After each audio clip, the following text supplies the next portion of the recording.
আয়োজিত গলাটিপাৰ গাঁৱত ভিতৰত অনুষ্ঠিত এখন নিৰ্বাচনী সভাত উপস্থিত থকা প্ৰাক্তন মন্ত্ৰী ৰাজভূষণ প্ৰভু ডাঙৰীয়া, উপস্থিত থকা প্ৰদেশ কংগ্ৰেছৰ সাধাৰণ সম্পাদক মাজুলী জিলা তত্ত্বাৱধায়ক পদ্মলোচন দলে ডাঙৰীয়া, জিলা কংগ্ৰেছৰ সভাপতি কোকেশ্বৰ বৰা ডাঙৰীয়া, ইয়াত উপস্থিত থকা প্ৰদেশ কংগ্ৰেছৰ সম্পাদক বিষ্ণু কমল পায়েং ডাঙৰীয়া, উপস্থিত থকা জিলা কংগ্ৰেছৰ সাধাৰণ সম্পাদক বীণামণি দত্ত ডাঙৰীয়া, উপস্থিত থকা ইতিমধ্যে আমালোকৰ মাজত ব্লক কংগ্ৰেছৰ সভাপতি গায়ন ডাঙৰীয়া, আমাৰ ইয়াত উপস্থিত থকা আমাৰ জ্যেষ্ঠসকল, আমাৰ মহিলা কংগ্ৰেছৰ জিলা মহিলা কংগ্ৰেছৰ সভাপতি লক্ষী প্ৰকাশ ডাঙৰীয়া, উপসভানেত্ৰী গীতাঞ্জলি বৰা ডাঙৰীয়ানী, ধেমাজিৰ পৰা অহা জিলা মহিলা কংগ্ৰেছ আৰু ব্লক মহিলা কংগ্ৰেছ, NSY যুৱ কংগ্ৰেছ এইবাৰ দলৰ আমাৰ সভাপতি মিলি ডাঙৰীয়াকে প্ৰমুখে কৰি টিংকু পাটেল আৰু জিলা আমাৰ যুৱ কংগ্ৰেছৰ সভাপতি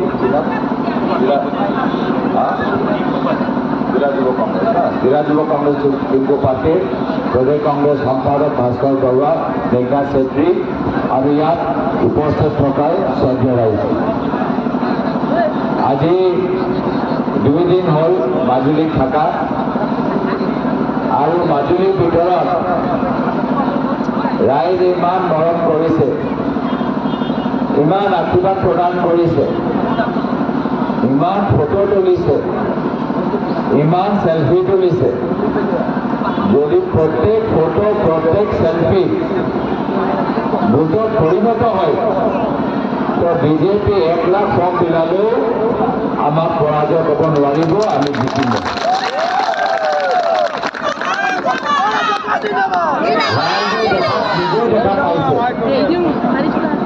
যে মই সাংসদ হোৱাই নাই, মাত্ৰ প্ৰাৰ্থী, কিন্তু প্ৰাৰ্থী হিচাপে আজি ইয়াৰ স্থানীয় প্ৰতিনিধিসকল ভয় খাই গৈছে।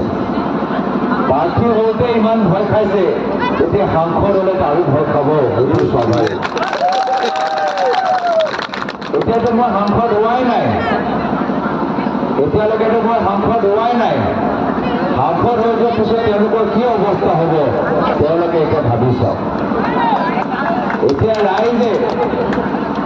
ৰাইজে আমাক জিকাই দিলে, ৰাইজে ইতিমধ্যে আমাৰ দলটোক জিকাই দিছে, কিয়নো ৰাইজে আহি এতিয়াৰ পৰা আমাক সাংসদ উন্নয়ন পুঁজিৰ পৰা দাবী বিচাৰি আছে, অনুদান বিচাৰি আছে।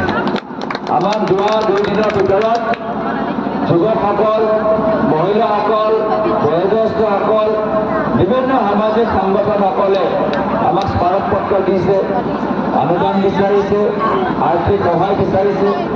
মই তেওঁলোকক কৈছোঁ যে এতিয়া মই সাংসদ হোৱা নাই না। তেওঁলোকে কৈছে আপুনি হ'লেই, আপুনি ভাবি লওক হৈ গ'ল, আমাৰ কামটো প্ৰথমে কৰিব লাগিব। সাংসদ হৈ যোৱাৰ পিছত বহুত আপোনালোকৰ ওচৰত আহিব, আমি আপোনাক এই মুহূৰ্ততে ফৰ্ম দি দিছোঁ, আমাৰ কাম প্ৰথমে হ'ব লাগিব। এনেকুৱা হৈছে বৰ্তমানত মাজুলীবাসী ৰাইজৰ মাজত জয়তে মৰ্মৰ পৰিৱেশ। আজি ইয়াৰ মহিলাখিনিক বুজিব লাগিব কি হৈ আছে। মহিলাখিনিক আজি কিছু ফৰ্ম দি আছে, কিন্তু মহিলাখিনি যেতিয়া ঘৰলৈ যাব, ঘৰৰ ভিতৰত তেওঁলোকৰ নিজৰ ল'ৰাই তেওঁক সুধিব যে মা তুমি বিজেপি সভালৈ কিয় গৈছা? এই বিজেপি দলে মোৰ চৰকাৰী কলেজ বন্ধ কৰি ৰাখিছে, তুমি সেই সভালৈ নাযাবা। আৰু সেই ঘৰৰ এজন যুৱকে সুধিব যে মা তুমি সেই বিজেপি সভালৈ কিয় গৈছা? মোৰ বন্ধু এটা চৰকাৰী স্কুলত পঢ়ে, এতিয়া সেই চৰকাৰী স্কুল এমালগেমেট কৰি এতিয়া বন্ধ কৰি দিছে। গাঁৱৰ ককাইসকলে শুনিব, গাঁৱৰ বয়োজ্যেষ্ঠসকলে শুনিব এই ছোৱালীটো কিয় গলি বিজেপি সভালৈ? মই ঘৰৰ মানুহ, এই বিজেপি অহাৰ পিছত মোৰ দৰমৰ দাম বঢ়াই দিছে, তই বিজেপি সভালৈ গৈছ। আজি সদ্য ৰাইজ আমাৰ দহ অঞ্চলত কিমানবোৰ কথা দিছে, ভূমিপট্টাৰ কথা দিছে, মূল্যবৃদ্ধি নিয়ন্ত্ৰণ কথা কৈছে। চিকিৎসা স্বাস্থ্য ভাল কৰিব কৈছে, সেইখিনি তেওঁলোকে কৰা পাৰা নাই। আৰু সেইখিনি বিষয় লৈ আজি মই আপোনালোকৰ মাজত আহিছোঁ, আপোনালোকৰ কণ্ঠ শক্তিশালী কৰিবলৈ, আপোনালোকৰ হৈ মাত মাতিবলৈ, আপোনালোকৰ হৈ যুঁজিবলৈ। চৰকাৰী কলেজ যে বন্ধ হ'ব নালাগে সেয়া বিষয় লৈ মাত মাতিবলৈ, হস্পিটেলৰ ইয়াত অভাৱ, ডক্টৰ নাথাকে, ৰাতি খালি নাৰ্ছ, ডক্টৰ নাথাকে, সেই সন্দৰ্ভত মাত মাতিবলৈ। আশা কৰ্মী, অংগনৱাড়ী কৰ্মী নিজৰ দৰমহা বৃদ্ধি হোৱাটো বিচাৰে, সেইকাৰণে মাত মাতিবলৈ। আজি ঠায়ে ঠায়ে পেট্ৰল পাম্প বন্ধ, কংগ্ৰেছ সভা হ'লেই পেট্ৰল পাম্প বন্ধ হৈ যায়।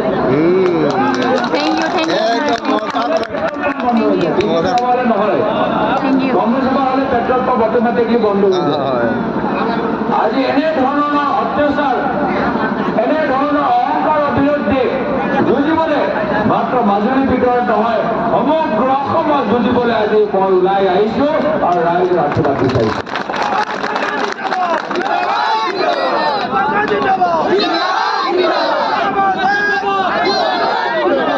আশীৰ্বাদৰ বাহিৰে আৰু একো নালাগে, আমাক আশীৰ্বাদৰ বাহিৰে আৰু একো নালাগে। না ধন লাগে, না সম্পত্তি লাগে, না বাগান লাগে, না ৰিজৰ্ট লাগে, না কোম্পানী লাগে, না পেট্ৰল পাম্প লাগে, না ফেক্টৰী লাগে। আমাক মাত্ৰ লাগে ৰাইজৰ আশীৰ্বাদ। মোৰ পিতৃ অসমৰ 15 বছৰ মুখ্যমন্ত্ৰী, 15 বছৰ মুখ্যমন্ত্ৰী থকা স্বত্বেও আজি তাৰিখত মোৰ নামত ক'তো কোম্পানী নাই। মোৰ পৰিবাৰৰ নামত ক'তো এটা বাগান আমি কিনি দিয়া নাই। মোৰ মাৰ নামত ক'তো এটা ব্যক্তিগত কোম্পানী আমি খুলি দিয়া নাই। আমাৰ কথা স্পষ্ট যে বহুতখিনি কাম কৰিবলগীয়া আছে। আমাৰ চৰকাৰী চাকৰিয়ালসকলে কৈছে যে কংগ্ৰেছৰ দিনত আমি OPS পাইছিলোঁ, এতিয়া বিজেপি অহাৰ পিছত আমি পোৱা নাই, আমাক OPS দিয়ক, আমি সেয়া লৈ আমি মাত মাতিবলৈ বিচাৰিছোঁ।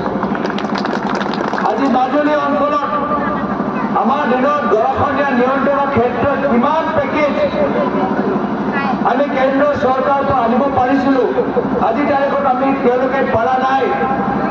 আমি সেই সম্পৰ্কে আমি মাত মাতিবলৈ বিচাৰোঁ। নহ'লে এনেদৰে যদি কেন্দ্ৰ চৰকাৰ মাজুলী অঞ্চলক খহনীয়াভাৱে পাহৰি যায়, আজি 25 বছৰ, 30 বছৰ, 40 বছৰ পিছত মাজুলী থাকিব নাথাকে, সেয়া লৈ আমাৰ এটা চিন্তা। আৰু যেতিয়া গাঁৱৰ সৰু ল'ৰা ছোৱালী যেতিয়া কৈ আমি জিকিম, তেতিয়া ভাবি লওক তেওঁৰ পৰিস্থিতি হ'ল।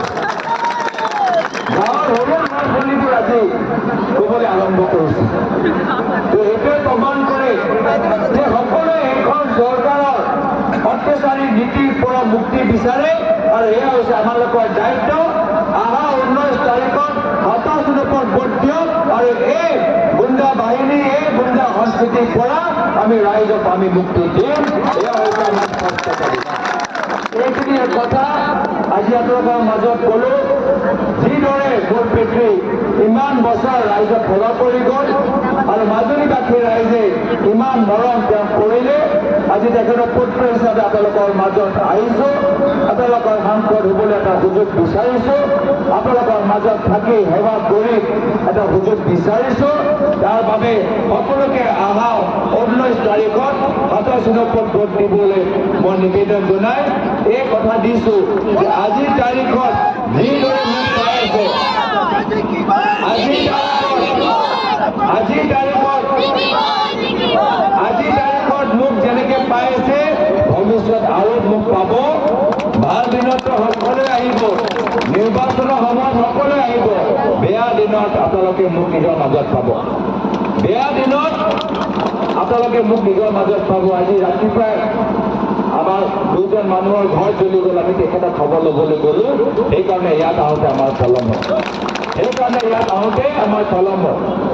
ভৱিষ্যত ইয়াত বিভিন্ন আমাৰ খেলুৱৈসকল আছে মই খেলুৱৈসকলকো ক'বলৈ বিচাৰিছোঁ যে তোমাৰ ফিল্ডৰ আৰু বহুত আমাৰ ইনফ্ৰাষ্ট্ৰাকচাৰ ড্ৰেছিং ৰুম বহুত ইয়াৰ পৰা প্ৰশিক্ষণ কোচিং বহুত অভাৱখিনি আছে মই সেইখিনি অভাৱৰ ওপৰত আমি কাম কৰিবলৈ বিচাৰোঁ আমাৰ আশা কৰ্মী অংগনবাড়ী কৰ্মীসকলক আমি কথা দিছোঁ যে ভৱিষ্যত দিল্লী সদনত মাজুলী আশা কৰ্মী অংগনবাড়ী কৰ্মী হয় আপোনালোকে মোৰ কণ্ঠটো দিল্লী সদনত শুনা পাব তো মই বিশেষ আৰু দীঘলীয়া নকওঁ এইখিনি কথা কৈ সকলোৰে আশীৰ্বাদ বিচাৰি আমাৰ ৰঙালী বিহু আগতীয়াকৈ উল্লেখ যাচি ভৱিষ্যত আকৌ পাই থাকিম এই কথা জনাই ইয়াতে নিজৰ চমু দুৱাষাৰ সামৰিছোঁ ধন্যবাদ জয় হিন্দ জয়